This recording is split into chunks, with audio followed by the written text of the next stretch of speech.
चलो आज की क्लास में अपन करेंगे ब्लड क्लोटिंग का मैकेनिज्म। ब्लड क्लोटिंग होती क्या है बताओ, पता ही है आप लोगों को थोड़ा बहुत तो। क्लॉट कैसे बनता है? हाँ, तो ब्लड क्लोटिंग का मतलब ऐसा एक मैकेनिज्म कि जैसे हमें कोई कट या कुछ भी ऐसा होता है तो ब्लड का फ्लो होता है, तो उसको रोकने के लिए, है ना, बॉडी अपने आप ही ब्लड क्लोट बनाती है, तो उसके कुछ स्टेप्स भी है। तो ब्लड क्लोटिंग क्या है? आपका mechanism that prevent loss of blood at the site of injury by forming blood clot. ठीक है, कि जो भी हमारी इंजरी की साइट है तो वहां पे वो क्या करती है, ब्लड क्लोट बना के और उस जो ब्लड का फ्लो होता है उसको रोकती है वो। तो अब देखो इसके मैकेनिज्म में होता क्या है कि इंजर्ड टिश्यू जो है, जहां भी हमें चोट लगी है तो वहां का जो इंजर्ड टिश्यू है वो क्या करता है, आपके एक सब्सटेंस मतलब प्लेटलेट्स जो है उसको अट्रैक्ट करेगा। तो इंजर्ड टिश्यू और जो आपके प्लेटलेट्स, जब ये दोनों एक दूसरे के कांटेक्ट में आते हैं तो कांटेक्ट में आने से ये रिलीज करता है आपके थ्रोम्बोप्लास्टिन। मैंने आप लोगों को बताए थे, प्रोटीन्स बताए थे ना, कुछ प्रोथ्रोम्बिन, थ्रोम्बिन और ये बताए थे आपको। तो थ्रोम्बोप्लास्टिन ये रिलीज करेगा, प्रोटीन ही है एक तरह का, और ये क्या बनाता है, एंजाइम प्रोथ्रोम्बिन बनाएगा ये। ठीक है, ये हो गया। तो क्या होगा कि ब्लड क्लोट मैकेनिज्म में क्या होगा, इंजर्ड टिश्यू रिलीज करता है सब्सटेंस जो किसको अट्रैक्ट करते हैं, प्लेटलेट्स को अट्रैक्ट करेंगे। तो इसके कारण क्या होगा, आपके जो भी कांटेक्ट में आएगा इंजर्ड टिश्यू, प्लेटलेट्स एक दूसरे के कांटेक्ट में आएंगे, कांटेक्ट में आने से ये रिलीज करता है, थ्रोम्बोप्लास्टिन रिलीज करेगा, और ये जो थ्रोम्बोप्लास्टिन है ये एंजाइम बनाता है प्रोथ्रोम्बिन। हो गया क्लियर? पहली चीज तो ये। फिर नेक्स्ट क्या है, जैसे injured tissue blood platelets release करेगी थ्रोम्बोप्लास्टिन। ये जो थ्रोम्बोप्लास्टिन है, तो प्रोथ्रोम्बिन जो है ये भी प्रोटीन ही है, इनएक्टिव स्टेज में होता है। ठीक है, ये इनएक्टिव होगा, फिर आपके थ्रोम्बोप्लास्टिन से ये क्या हो जाएगा, एक्टिव हो जाएगा, और थ्रोम्बिन प्रोटीन बनेगा जो एक्टिव फॉर्म में होगा आपके। ये जो थ्रोम्बिन, फिर फाइब्रिनोजन भी एक मैंने बताया था आप लोगों को, तो फाइब्रिनोजन सॉल्युबल फॉर्म में होगा। ये फाइब्रिनोजन जो यहाँ पे थ्रोम्बिन एक्टिव हुआ था, इसके साथ मिलके क्या बनाता है, फाइब्रिन। ये फाइब्रिन इनसॉल्युबल होती है। फिर ये जो फाइब्रिन है ये आपके जो भी हमारी डेड डब्ल्यूबीसी है, आरबीसी है, या जो प्लेटलेट्स है उनके साथ मिलके क्या बनाती है, ब्लड क्लोट करती है, और वो जो आपका जो ब्लड का फ्लो हो रहा होता है वो क्या होता है, रुक जाता है। तो इस तरह से इसमें आपको ये जो स्टेप्स है ना, ये आपको लर्न करने पड़ेंगे। अगर ब्लड क्लोट मैकेनिज्म आता है तो उसमें आप ये स्टेप्स, अगर चारों स्टेप्स ये लिख देंगे तो ये पूरा आपका सही होगा। एंजाइम्स मैंने आपको बता दिए प्रोथ्रोम्बिन, फाइब्रिनोजन, ये आपके क्या है, प्रोटीन है, ये भी आपको बताया था मैंने, और ये सिंथेसाइज होते हैं लीवर में। ठीक है, ये चीज ध्यान रखना, और प्रेजेंट होते हैं प्लाज्मा के अंदर, मतलब लीवर में बनेंगे, प्लाज्मा में प्रेजेंट होते हैं। सीरम मैंने आपको बताया था कल, क्या बताया था बताओ? हाँ, plasma without fibrinogen is called serum. अब देखो इसको दूसरी तरीके से भी बोल सकते हैं, क्योंकि मैंने बताया यहाँ पे फाइब्रिन जो है, या फाइब्रिनोजन ये सॉल्युबल थी, फाइब्रिन बना इनसॉल्युबल जेल, और फिर उसके बाद में फाइब्रिन और डेड डब्ल्यूबीसी, आरबीसी ये क्या बनाते हैं, ब्लड क्लोट। तो हम सीरम को क्या बोल सकते हैं, प्लाज्मा में से अगर क्लोटिंग फैक्टर को हम रिमूव कर दें, ठीक है, तो भी क्या होगा, ये फाइब्रिन हो जाए, सीरम हो जाएगा। तो प्लाज्मा विदाउट फाइब्रिनोजन सीरम, या और क्योंकि फाइब्रिनोजन ये क्या है, क्लोटिंग फैक्टर है। ठीक है, तो प्लाज्मा में से अगर हम क्लोटिंग फैक्टर को रिमूव कर देते हैं तो भी हम उसको क्या बोलते हैं, सीरम बोलते हैं। तो अगर इस तरह से भी आपसे पूछे तो भी वो सीरम ही होगा, और प्लाज्मा विदाउट फाइब्रिनोजन इसको भी हम क्या बोलते हैं, सीरम ही बोलते हैं। एमसीक्यू में अगर कुछ इस तरह का क्वेश्चन आता है तो उसमें फिर आप लोगों को थोड़ा सा मतलब कंफ्यूज नहीं होना है। प्लाज्मा माइनस जैसे क्लोटिंग फैक्टर, मतलब इसमें से हमने इसको रिमूव कर दिया तो भी सीरम है, और अगर प्लाज्मा विदाउट फाइब्रिनोजन बोले तो भी सीरम ही होगा। एक तरह का वाटरी फ्लूइड होता है जिसको हम ठीक है, तो ये हो गया क्लियर आपके। इसमें कोई ब्लड क्लोट मैकेनिज्म के अंदर किसी को कोई डाउट है? बहुत सिंपल से स्टेप हैं। ब्लड क्लोट होता क्या है, जनरली इसके स्टेप ही आते हैं ब्लड क्लोट मैकेनिज्म के स्टेप ही आते हैं आपके कि किस तरह से होता है। बाकी इसमें जो प्रोटीन इन्वॉल्वमेंट है वो नाम पूछे जाते हैं तो वो नाम सारे मैंने आपको बता दिए, और एक सीरम का एमसीक्यू बेस्ड जो है वो आपके क्वेश्चन आता है। उसके बाद कल मैंने आपको ब्लड वेसल्स के बारे में बताया था, क्लासिफिकेशन जब हमने किया था तो उसमें बताया था। तो अब जो ब्लड वेसल्स हैं ये आपके ह्यूमन बीइंग में 3 टाइप की ब्लड वेसल्स प्रेजेंट होती है। कौन कौन सी है? Arteries, veins, capillaries. ठीक है, वेन्स का नाम तो आपने बहुत बार सुना होगा, है ना? सुना है ना? कब सुना? बताओ बताओ। सारी क्लासों में सुना है। चलो ठीक है। तो देखो आर्टरीज क्या होती है, जैसे मैं अगर डायग्राम की बात करूँ तो बहुत ज्यादा डिटेल वाला वैसे डायग्राम आप लोगों को अभी मतलब मैं नहीं दिखा सकती आपको, बट हाँ इस तरह से है। तो वे आर्टरीज इस तरह से, और आर्टरीज फिर आगे किसमें? कैपिलरीज में, और ऐसे डिवाइड हो जाएगी, फिर ये वापस यूनाइट हो जाती है आपस में, देखो कनेक्टेड है। तो आर्टरीज जो है ये क्या होती है, ये क्या करती है, आपके जो ब्लड है ना उसको लेके जाती है हार्ट से various part of the body. ठीक है, तो हार्ट से ब्लड को various part of the body या वेरियस ऑर्गन्स की तरफ लेके जाती है, यानी कि गो अवे। हार्ट से ये कहाँ ले जाती है? दूर लेके जाती है। फिर इसकी जो वॉल होती है वो थिक होती है, इलास्टिक होती है ये। ठीक है, फिर आपके जो वेन्स हैं, तो जैसे ये तो उससे दूर लेके जाएगी हार्ट से, और जो वेन्स हैं ये क्या करती है? आपके कलेक्ट करती है ब्लड को जो डिफरेंट पार्ट है बॉडी के वहां से, और वापस कहाँ लाती है? हार्ट में लेके आती है। हो गया क्लियर? ये तो दूर लेके जाएगी हार्ट से वेरियस ऑर्गन पे, और ये कलेक्ट करती है different part of the body और कहाँ लाती है? वापस हार्ट में लेके आती है। और इसकी जो होती है वॉल थिन होती है और इसमें लेस इलास्टिक होती है। जैसे जो वे आर्टरीज है उनकी आपके मोर इलास्टिक होती है, और जो वेन्स है ये लेस इलास्टिक होगी। फिर जो कैपिलरीज है ये बहुत स्मॉलर ब्लड वेसल्स है।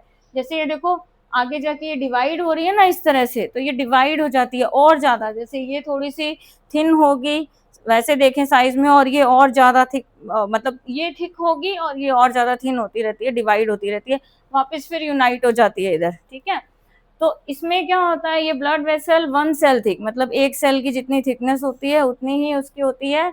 और इसमें मस्कुलर वॉल जो होती है वो नहीं होती, सिंपल स्क्वैमोस टिश्यू से ये बनी हुई होती है, ये चीज है। तो मेन इसके ये कैरेक्टर्स आ गए, लेकिन इसमें डिफरेंस आता है आपके ब्लड वेसल्स में डिफरेंस, या आर्टरी, वेन, कैपिलरीज में डिफरेंस। तो उसमें आपको पॉइंट बना के लिखना है। पॉइंट किस तरह से? जैसे direction of blood flow, blood flow का डायरेक्शन, तो आर्टरीज क्या करती है? हार्ट से कहाँ लेके जाती है? अवे और डिफरेंट ऑर्गन पे। और जो आपके वेन्स है ये कहाँ लाती है? Towards the heart from different organ. और कैपिलरीज जो होती है ये क्या करती है? आपके ब्लड का जो फ्लो है वो आर्टरी से आपके कहाँ जाएगा? आपके कैपिलरीज की तरफ, वेन्यूल से होते हुए। यहाँ पे देखो ये आर्टरीज है, इधर ये आर्ट्रियोलर होगा, ये वेन्यूल हो गया, तो यहाँ से इसका फ्लो होगा। फिर सेकंड इसमें पॉइंट है काइंड ऑफ ब्लड, कि ब्लड भी मैंने बताया था 2 टाइप्स का होता है आपके, ऑक्सीजनेटेड एंड डीऑक्सीजनेटेड। तो ऑक्सीजनेटेड जिसमें ऑक्सीजन की कंसंट्रेशन ज़्यादा होती है, डीऑक्सीजनेटेड जिसमें कार्बन डाइऑक्साइड की कंसंट्रेशन ज़्यादा होती है। तो जो आर्टरीज है तो ये क्या करती है? ऑक्सीजनेटेड ब्लड जो है उसको मतलब फ्लो करेगी ये, लेकिन सिर्फ एक पल्मोनरी आर्टरी है, ये एक्सेप्शन है इसमें, वो डीऑक्सीजनेटेड ब्लड कैरी करती है। फिर आपके वेन्स हैं तो ये डीऑक्सीजनेटेड ब्लड जो है वो कैरी करती है, लेकिन पल्मोनरी वेन है वो इसमें एक्सेप्शन है। तो जो एक्सेप्शन है वो आपको याद रखना है इसके अंदर, क्योंकि उसका क्वेश्चन आता है आपके। असप्शन का मतलब जैसे जो अलग वर्क कर रही है। जनरली तो आपके जैसे वेन्स हैं तो ये क्या करती है? जो आपके डीऑक्सीजनेटेड ब्लड जो है उसको कैरी करती है, लेकिन पल्मोनरी वेन जो है वो ऑक्सीजनेटेड ब्लड लेके जाएगी, इस तरह से। एक्सेप्शन का मतलब ये हो गया। ठीक है, कैपिलरीज जो है तो यहाँ पे ब्लड का क्या होता है, ये जो कैपिलरीज वाला पार्ट है यहाँ पे ब्लड का एक तरह से चेंजेस होता है, मतलब ऑक्सीजनेटेड से डीऑक्सीजनेटेड में चेंज होता है। वो जब पूरा ब्लड फ्लो मैकेनिज्म हम करेंगे तो उसके अंदर और क्लियर हो जाएगा आप लोगों को। फिर है इसके अंदर जो ब्लड का प्रेशर होता है, हाई प्रेशर रहता है ब्लड का। वेन्स में जो होता है प्रेशर लो होता है, और जो आपके कैपिलरीज है उसमें बहुत ज़्यादा लो होता है, बहुत एक्सट्रीमली लो होगा, ठीक है। नेक्स्ट है आपके ब्लड फ्लो। ब्लड फ्लो किससे करता है? बहुत रैपिडली विद जर्क, मतलब बहुत तेजी से जर्क के साथ करता है। और आपके जो वेन्स और कैपिलरीज हैं तो इसमें स्मूथली करेगा और विदाउट जर्क, कोई उसमें जर्क नहीं लगता, आराम से अपना फ्लो करता रहता है। फिर ल्यूमन, ल्यूमन वर्ड सुना है आप लोगों ने? क्या होता है बताओ? सुना है लेकिन भूल गए 9th क्लास में। नैरो ल्यूमन, जब हमने बात करी थी, हिंट क्या दे दें इसमें? कैविटी, कैविटी कहते हैं ना अपन, ल्यूमन का मतलब कैविटी होती है। तो इसमें जो होता है नैरो होता है ल्यूमन, मतलब कैविटी जो होती है वो थोड़ी सी बहुत छोटी होगी। इसके अंदर वेन्स में जो होती है वाइड होती है, और कैपिलरीज जो है उसमें बहुत ही कम होते हैं, वेरी स्मॉल, ठीक है। ल्यूमन को आप ऐसे समझ सकते हो, जो होल, जैसे अगर इसको देखें तो इसके अंदर का जो स्पेस है उस तरह से हम बात कर सकते हैं ल्यूमन को, है ना। तो ये हो गया। फिर इसमें जो है आपके सेमीलूनर वॉल्स आर्ट इसके अंदर एब्सेंट होंगे, इसमें प्रेजेंट है, कैपिलरीज में भी क्या होते हैं? एब्सेंट होते हैं। लोकेशन इनकी ये जो होती है मोस्टली डीप सिटेड होती है, मतलब इंटरनली जैसे। और आपके वेन्स जो होती है सुपरफिशियल, ये तो दिखती भी है, वेन्स कहते हैं ना अपन, वेन को देखते हैं ना अपने हाथ में और ऐसे तो दिखती रहती है। और कैपिलरीज जो होती है ये आपके नेटवर्क बनाएगी बॉडी में, एंड जो आपके ऑर्गन्स में इनका नेटवर्क होता है पूरा। तो ये आपका डिफरेंस है। डिफरेंस जो है बहुत बार आता है। डिफरेंस जब भी आपको लिखना है उसको पॉइंट्स की फॉर्म में ही लिखना है, और जैसे मैंने आपको पॉइंट बताया है उसी तरह से लिखना है। तो एटलीस्ट मैंने आपको 7 पॉइंट डिफरेंस के बताए हैं, तो उसमें से 4 या 5 पॉइंट तो आपको लर्न करने ही करने हैं, जिसमें से जो मेन पॉइंट है जैसे आपके एक तो ऑक्सीजनेटेड डीऑक्सीजनेटेड ब्लड वाला, फिर इसकी ब्लड फ्लो की डायरेक्शन हो गई, फिर इसकी लोकेशन और ब्लड प्रेशर। तो ये 3-4 जो मेन पॉइंट है ये तो आपको करने ही करने। क्लियर हो गया? नेक्स्ट जो है, नेक्स्ट जो है हार्ट। हार्ट के बारे में पढ़ेंगे अब। तो हार्ट का नाम तो सुना ही है सबने, है ना। क्या करता है बताओ? ब्लड ट्रांसपोर्ट करता है, सर्कुलेट करता है। और क्या होता है? ठीक है, क्या? ऑक्सीजन, मतलब क्या है? चलो ठीक है, हाँ गड़बड़ है ये थोड़ी सी तुम्हारे बोलने में, अभी बताती हूँ, चलो। हाँ तुमने गलत बोला है। तो देखो पहली चीज तो है कि हार्ट जो है आपके muscular cone shape pumping organ है। सबसे पहला तो हम इसको क्या बोलेंगे कि एक पंपिंग ऑर्गन है, मस्कुलर पंपिंग ऑर्गन है। थोरेसिक कैविटी और लंग्स के बीच में सिचुएटेड है या लोकेटेड है ये। थोरेसिक कैविटी और लंग्स के बीच में, हाँ हाँ पहले बता चुकी हूँ मैं आप लोगों को। थोड़ा सा लेफ्ट साइड में टिल्टेड होता है, ठीक है। बिल्कुल अपन यूं कहें कि एक सेंटर में है ऐसा नहीं है, लेफ्ट साइड में थोड़ा सा टिल्टेड होता है ये। और इसका साइज जो होता है ना, जो पर्सन है उसकी फेस जितना, जो भी पर्सन है उसकी फेस जैसे अपन इसको क्लोज करते हैं ना उस उतना ही ऑलमोस्ट इसका साइज होता है। वेट अराउंड इसका होता है 300 ग्राम, ठीक है। हाँ बस ये जो मैं बता रही हूँ जनरल आपको इंट्रोडक्शन दे रही हूँ, इस पे मतलब वेट वगैरह पे क्वेश्चन नहीं आते जनरली, लेकिन ठीक है जस्ट फॉर नॉलेज आप लोगों को बता रही हूँ। और जो क्वेश्चन आ सकता है वो क्या है, हार्ट की जो मसल्स होती है उनको क्या बोलते हैं? हाँ, तो made up of cardiac muscle. इस पे एमसीक्यू का क्वेश्चन आपके आ सकता है कि हार्ट की जो मसल्स होती है उनको बोलते हैं कार्डियक मसल। स्ट्रक्चर की बात करें तो देखो डबल मेम्ब्रेन होता है ये, ठीक है। डबल लेयर से कवर्ड होता है, या डबल वॉल कह सकते हैं अपन, मेम्ब्रेन।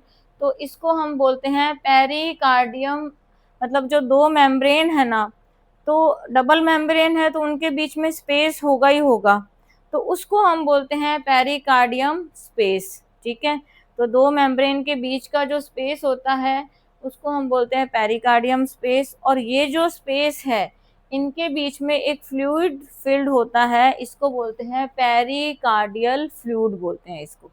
ये चीज याद रखनी है आप लोगों को कि हार्ट जो है डबल मेम्ब्रेन है, दोनों जो मेम्ब्रेन है उसके बीच में क्या होता है, स्पेस होता है, उसको हम बोलते हैं पेरिकार्डियम। और इन स्पेस के बीच में एक फ्लूइड फिल होता है, उसको बोलते हैं पेरिकार्डियल फ्लूइड बोलते हैं इसको। और ये उसको क्या देता है, प्रोटेक्शन करता है, ये जो फ्लूइड है उसको प्रोटेक्ट करता है उसको। हो गया क्लियर। अब इसकी स्ट्रक्चर की बात करें अपन, तो देखो दो है मेरे पास डायग्राम इसके, अभी दिखाती हूँ। पहले मैं आपको बताऊंगी कि हार्ट को डिवाइड किया हुआ है, मतलब इसके स्ट्रक्चर को, chamber of heart and walls. ठीक है, चैम्बर का मतलब ये देखो डायग्राम में आपको दिखाई दे रहा है, यहाँ पे ये वाला, इधर ये चैम्बर, ये चैम्बर, ये चैम्बर, तो ये इसके क्या है, चैम्बर्स हैं हार्ट के। और इनके बीच में ये जो आपको दिखाई दे रहा है, यहाँ पे क्या होते हैं, वॉल्व्स होते हैं, वो भी मैं दिखाऊंगी दूसरे डायग्राम से। बट पहले चैम्बर देखो आप, ये अपर चैम्बर, ये लोअर चैम्बर, इधर अपर चैम्बर, लोअर चैम्बर, इस तरह से इसमें चैम्बर्स होते हैं।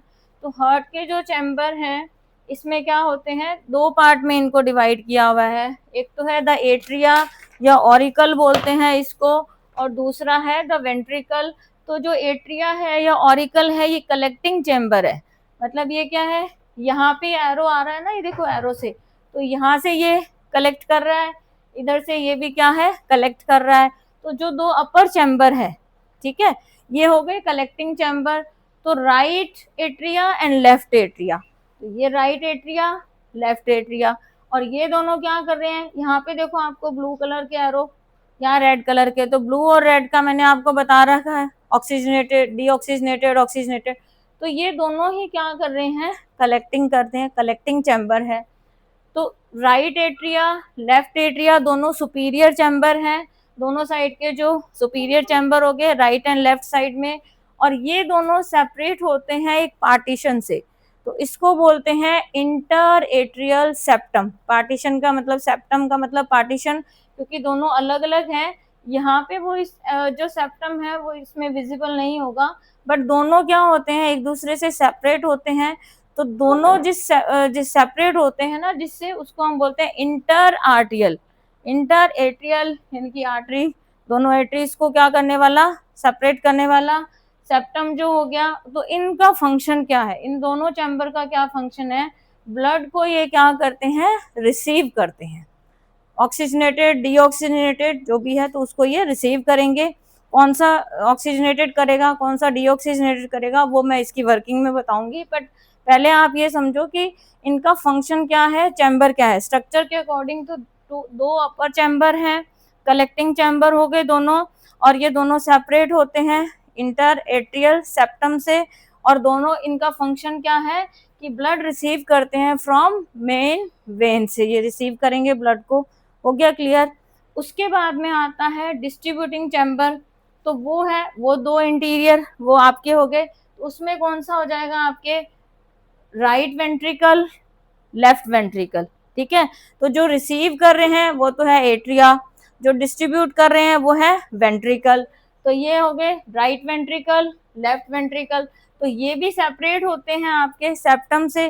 तो दो वेंट्रिकल के बीच का जो सेप्टम है उसको क्या बोलेंगे, इंटर वेंट्रिकल सेप्टम बोलेंगे। और इनका फंक्शन क्या होता है, ये ब्लड को ट्रांसपोर्ट करते हैं एंटायर बॉडी एंड लंग्स में। ठीक है, एंटायर बॉडी को कौन करेगा, लंग्स को कौन करेगा, वो इसकी वर्किंग में। पहले आपको स्ट्रक्चर को समझना है। तो ये क्लियर हुआ आपको कि क्या चीज है, चैम्बर समझ में आए कि दो सुपीरियर चैम्बर है, राइट एट्रिया, लेफ्ट एट्रिया, दोनों कलेक्ट करते हैं, सेपरेट होते हैं सेप्टम से, इंटर एट्रियल सेप्टम, और इन दोनों का ही फंक्शन क्या है, मेन वेन से ये ब्लड को रिसीव करना। फिर आपके जो दो इंटीरियर चैम्बर है उसमें आ गए आपके वेंट्रिकल। तो राइट वेंट्रिकल, लेफ्ट वेंट्रिकल, इन दोनों का ही क्या काम है, डिस्ट्रीब्यूट करना लंग्स को, पूरी बॉडी को, है ना, ये क्या करते हैं, डिस्ट्रीब्यूट करते हैं। ये सेपरेट होते हैं इंटर वेंट्रिकल सेप्टम से, उससे सेपरेट होते हैं ये। ठीक है, नेक्स्ट इसके, हाँ, तो अब वॉल्व जो है हार्ट के, तो उसमें देखो दो टाइप में डिवाइड किए उनको, the atrioventricular and semilunar valve. तो एट्रियो वेंट्रिकुलर, देखो नाम से ही देखो, यानी कि जो एट्रिया और वेंट्रिकुलर को क्या कर रहे हैं, उसके बीच में प्रेजेंट है। तो ये सेपरेट करते हैं एट्रिया को वेंट्रिकल से। इसमें भी दो हैं, राइट साइड में ट्राइकप्सिड वॉल्व, लेफ्ट साइड में बाइकप्सिड। तो ये देखो यहाँ पे ये क्या है, मेन सुपीरियर वेना केवा, जो वेन यहाँ से राइट एट्रियम और देखो राइट वेंट्रिकल, है ना, राइट एट्रियम और आपके राइट वेंट्रिकल, इनके बीच में कौन सा वॉल्व है, ये जो आपको दिखाई दे रहा है, ये है ट्राइकप्सिड वॉल्व। अगर हम वॉल्व की बात करें कि वॉल्व होते क्या है, तो ये क्या होता है, आपके एक मस्कुलर फ्लैप होता है, मस्कुलर फ्लैप लाइक स्ट्रक्चर होती है, जो ब्लड के फ्लो को बैक फ्लो नहीं होने देती है, प्रिवेंट करती है। कैसे, जैसे यहाँ पे ब्लड आएगा, ये फुल हुआ, यहाँ से ये वॉल्व ओपन होगा और फिर राइट वेंट्रिकल में फिल हो जाएगा, तो ये ब्लड के बैक फ्लो को रोकती है। तो ये हो गया ट्राइकप्सिड वॉल्व। फिर आपके लेफ्ट साइड में ये देखो, लेफ्ट एट्रियम और लेफ्ट वेंट्रिकल, इनके बीच में होता है आपके बाइकप्सिड वॉल्व। ये हो गया, ये दोनों वॉल्व्स आपको दिखा दिए। तो इसका भी यही काम है कि ये ब्लड के बैक फ्लो को रोकता है। तो वॉल्व का मेन यही है। अगर वॉल्व पूछे आपसे तो ये मस्कुलर जो आपके सेप्टम है, जो या फ्लैप लाइक स्ट्रक्चर है, जो ब्लड का बैक फ्लो जो होता है उसको रोकता है, वापस जाने नहीं देता। तो राइट एट्रियम राइट वेंट्रिकल के बीच में हो गया, राइट साइड में tricuspid valve, left atrium left ventricle के बीच में जो है वो है बाइकप्सिड वॉल्व। ये हो गया क्लियर। उसके बाद में आता है सेमी लूनर वॉल्व। तो सेमी लूनर वॉल्व क्या होता है, जैसे यहाँ पे ब्लड आया, इसमें फुल हुआ, फिर यहाँ से ब्लड जो है आगे जब जाता है ना, तो आगे जब जाएगा आपके हार्ट लंग्स में जाएगा ये, तो अब देखो यहाँ पे जो वॉल्व है, तो ये क्या होगा, एट्रीज जो है वो लीव करती है हार्ट को। तो अब इसमें देखो पल्मोनरी और अरोटिक वॉल्व है सेमिलूनर। तो पल्मोनरी वॉल्व यहाँ से देखो, यहाँ से ये जा रहा है एक, तो और एक ये वाला, तो लेफ्ट साइड में ये देखो ये है अरोटिक वॉल्व हो गया। जब आपके लेफ्ट वेंट्रिकल से जो है फ्लो होगा, और जो आपके राइट साइड में है ये है pulmonary valve, right ventricle and pulmonary. तो राइट वेंट्रिकल और जो आपके पल्मोनरी आर्टरी के बीच में जो वॉल्व हो गया, इसको हम बोलते हैं पल्मोनरी सेमिलूनर वॉल्व। और जो आपके लेफ्ट वेंट्रिकल और आपके जो लेफ्ट वेंट्रिकल और इसके बीच में वॉल्व हो गया, लेफ्ट अरोटा के बीच में जो हो गया, उसको हम बोलते हैं अरोटिक सेमिलूनर वॉल्व, ये बोलते हैं। यहाँ से फिर आगे जो है ये ब्लड पंप होके जाएगा डिस्ट्रीब्यूशन के लिए। तो ये स्ट्रक्चर जो थी हार्ट की, उसमें आपके चैम्बर्स और वॉल्व का क्या फंक्शन है, चैम्बर कौन से हैं, ये सारा हो गया। इसके बाद इसकी जो वर्किंग है उसके बारे में नेक्स्ट क्लास में अपन डिस्कस करेंगे। बट ये चीज आप लोगों को बिल्कुल क्लियर होनी चाहिए, और नाम से ही इनको पता चल रहा है, सेपरेट एट्रिया वेंट्रिकुलर इनको जो सेपरेट कर रहा है। तो उसमें राइट साइड में ट्राइकप्सिड वॉल्व, लेफ्ट साइड में बाइकप्सिड वॉल्व। फिर जो आपके सेमिलूनर वॉल्व है, एट्री को जहाँ से लीव करती है ना, हार्ट की तरफ जा रहा है ये, तो ये देखो यहाँ से जब आपके जाएगा लीविंग द हार्ट, है ना, तो यहाँ पे पल्मोनरी सेमिलूनर वॉल्व कहाँ हो गया, राइट वेंट्रिकल और पल्मोनरी आर्टरी के बीच में। और आपके अरोटिक सेमिलूनर वॉल्व हो गया लेफ्ट वेंट्रिकल और अरोटा के बीच में। तो ये हो गया क्लियर आप लोगों को। वर्किंग हम कल की क्लास में डिस्कस करेंगे। Thank you.